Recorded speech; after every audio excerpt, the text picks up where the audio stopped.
Class 10th history का ये chapter the age of industrialisation, most important questions जो हैं इस चैप्टर के वो हम इस वीडियो में कवर करेंगे। वीडियो को जरा सा भी स्किप मत करिएगा। ऑल्सो इस वीडियो को अपने फ्रेंड्स के साथ और जो भी आपका ग्रुप है उसमें जरूर शेयर करिएगा। इंडस्ट्रियलाइजेशन, प्रोटो इंडस्ट्रियलाइजेशन क्या है, ये बहुत इंपॉर्टेंट क्वेश्चन है। ठीक, before factory system, proto industrialisation refers to the phase before the factory system when goods were produced in villages and small workshop। जब फैक्ट्री सिस्टम, प्रोटो मतलब पहले, जब इंडस्ट्रियलाइजेशन वगैरह नहीं था, जब बहुत ज्यादा इंडस्ट्रीज वगैरह बूम्ड अप नहीं की थी, बहुत ज्यादा डेवलप नहीं था, उसके पहले कैसा सिस्टम था, क्या सिनेरियो था। तो before factory system, proto industrialisation refers to the phase.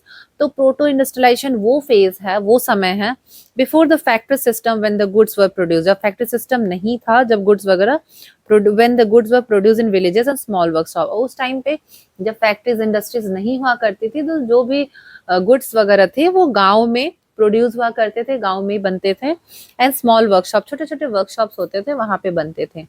Home based work होता था, मतलब लोग घरों में काम करते थे। Workers work from their home, जो भी वर्कर्स थे वो अपने घर से ही काम किया करते थे। Okay. Merchant supply, merchant supply raw material collected finished goods. जो भी मर्चेंट्स होते थे वो रॉ मटेरियल लाके देते थे और फिर जो फिनिश गुड्स होता था उसे लेकर जाते थे। जैसे वो आते थे, रॉ मटेरियल आपको दे जा रहे हैं आपके घर पे, और जो भी आपने सामान बना के रखा है उसको वो लेकर जा रहे हैं, तो वही merchant supply raw material and collected finish goods. Okay.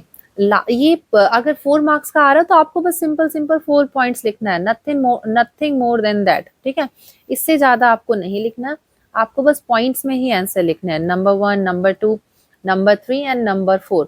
इस वीडियो को बहुत सिंपल लैंग्वेज में मैंने एक्सप्लेन किया है, इससे सिंपल नहीं हो सकता है। बहुत सिंपल इंग्लिश में एक्सप्लेन किया गया है। फोर्थ क्या है, हेडिंग आप डालोगे, आप जब भी लिखोगे ये आपकी हेडिंग होगी और ये आपका स्टेटमेंट होगा। लिखेंगे आप growth of industries, it help the growth of industries later, जिसकी वजह से जो है इंडस्ट्रीज वगैरह, इंडस्ट्रीज में ग्रोथ देखने को मिला। It headed in the growth of industries later, इसके बाद में इंडस्ट्रीज वगैरह बनी, उनमें ग्रोथ आया। तो जो है प्रोटो इंडस्ट्रियलाइजेशन वो एक ऐसा फेज है जब इंडस्ट्रीज फैक्ट्रीज नहीं होते थे, लोग घर से काम करते थे। रॉ जो मर्चेंट्स होते थे वो रॉ मटेरियल जो है घरों से लेकर जाते थे और फिनिश घरों पे लाके दे जाते थे, और घर से जो है अपना फिनिश गुड्स लेकर जाते थे। तो ये एक ऐसा दौर था, एक ऐसा समय था। नेक्स्ट क्वेश्चन जो बहुत इंपॉर्टेंट है इस चैप्टर का, that is how industrialisation changes the life of workers. कैसे जब इंडस्ट्रियलाइजेशन हुआ, मतलब जब बड़े लेवल पे इंडस्ट्रीज अगर सेटअप होने लगा, तो लोगों की जो वर्कर्स की जो जिंदगी थी वो कैसे एकाएक रातों रात बदल गई, कैसे चेंज हो गया। देखो, जो भी वर्कर्स थे अब उन्हें लंबे लंबे समय तक काम करना पड़ रहा, लॉन्ग वर्किंग आवर्स, उनकी बहुत पुअर कंडीशन हो चुकी थी, उनको बहुत कम वेजेस मिल रहे थे। और जो अगर हम फैसिलिटी की बात करें तो पुअर सैनिटरी फैसिलिटीज थी, मतलब उनको ऐसी जगह पे काम कर रहे हैं जहाँ पे कोई साफ सफाई नहीं है, कोई प्रॉपर फैसिलिटीज वर्कर्स को नहीं मिल रही हैं। तो ऐसे आपने देखा इंडस्ट्रियलाइजेशन होने के बाद वर्कर्स की ऐसी दयनीय स्थिति थी, ऐसा कंडीशन था उनका। Workers had long working hours, बहुत लंबे लंबे समय तक काम करा रहे हैं, बदले में उन्हें उनका वेजेस भी नहीं बढ़ रहा है। पुअर कंडीशन था, living condition were poor and crowded, बड़ी भीड़ होती थी, बहुत ज्यादा वर्कर्स एक ही जगह पे बैठ के काम कर रहे हैं, कोई साफ सफाई नहीं, कोई नीटनेस नहीं, तो बहुत ही ज्यादा पुअर कंडीशन था। लो वेजेस, भाई इतने लंबे लंबे समय तक काम कर रहे हैं but wages were very low and job were insecure, और जॉब की कोई गारंटी भी नहीं, क्योंकि लोग इतने ज्यादा हैं। तो जो अब मालिक होता था वो किसी को भी निकाल देता था, तो जॉब की कोई सिक्योरिटी नहीं होती थी उस समय। Many workers suffers from disease, बहुत सारे वर्कर्स को तो डिजीज हो जाता था इतनी गंदगी की वजह से। तो ऐसा कंडीशन था। नेक्स्ट क्वेश्चन पे चलेंगे, explain the impact of industrialisation on Indian economy. जो भी जब इंडस्ट्रियलाइजेशन था उसका क्या इम्पैक्ट पड़ा इंडियन इकोनॉमी पे। तो डिक्लाइन ऑफ हैंडीक्राफ्ट, जो भी हाथ से बनी हुई चीजें थी वो डे बाय डे उनका डिमांड कम होता जा रहा था। Export of raw material, market for British goods, एक मार्केट फैल गई थी ब्रिटिश गुड्स के लिए। डिस्ट्रक्शन ऑफ लोकल इंडस्ट्री, जो भी छोटे छोटे लोकल इंडस्ट्रीज वो भी डिस्ट्रक्ट होते चले जा रहे थे। इट मीन्स व्हाट, ये 4 मार्क्स का क्वेश्चन है, बस 4 पॉइंट्स लिखना है। हेडिंग आप लिखोगे डिक्लाइन ऑफ हैंडीक्राफ्ट्स, ओके। इसमें आप फिर लिखोगे Indian handicrafts decline due to the British policies. जो भारत की हैंडीक्राफ्ट्स है वो ब्रिटिश पॉलिसीज की वजह से जो है वो डिक्लाइन होती जा रही थी। Raw material were exported to Britain, जो भी रॉ मटेरियल होता था वो ब्रिटेन पहुंचा दिया जाता था। India became a market for British goods, Bharat एक मार्केट बन गया था। भारत अब एक देश नहीं रहा, भारत एक मार्केट बन चुका था फॉर ब्रिटिशर्स के लिए, ब्रिटिश गुड्स के लिए भारत एक मार्केट बनकर रह गया था।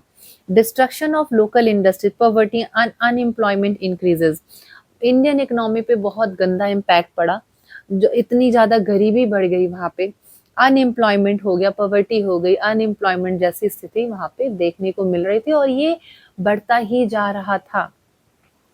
नेक्स्ट इंपॉर्टेंट क्वेश्चन अगर हम इस चैप्टर का उठाएंगे तो that is why were hand labour and steam labour important in industrialisation, क्यों जो हैंड लेबर था और जो स्टीम पावर था ये दोनों इंपॉर्टेंट था फॉर इंडस्ट्रियलाइजेशन।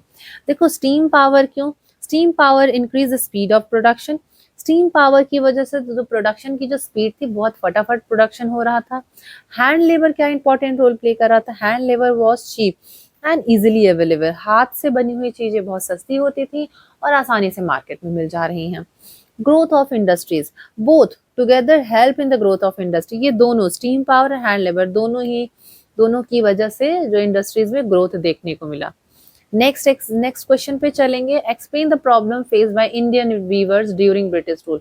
मैं इसे वेरी इंपॉर्टेंट क्वेश्चन बोलना चाहूंगी बिकॉज ये है, क्योंकि इस क्वेश्चन में आपसे पूछ रहा है जो इंडियन वीवर्स हैं उनको क्या प्रॉब्लम फेस करने को मिला ड्यूरिंग ब्रिटिश रूल, जब ब्रिटिश का शासन चल रहा था, जब ब्रिटिश का राज्य चल रहा था तो उस टाइम पे क्या प्रॉब्लम्स देखने को मिला।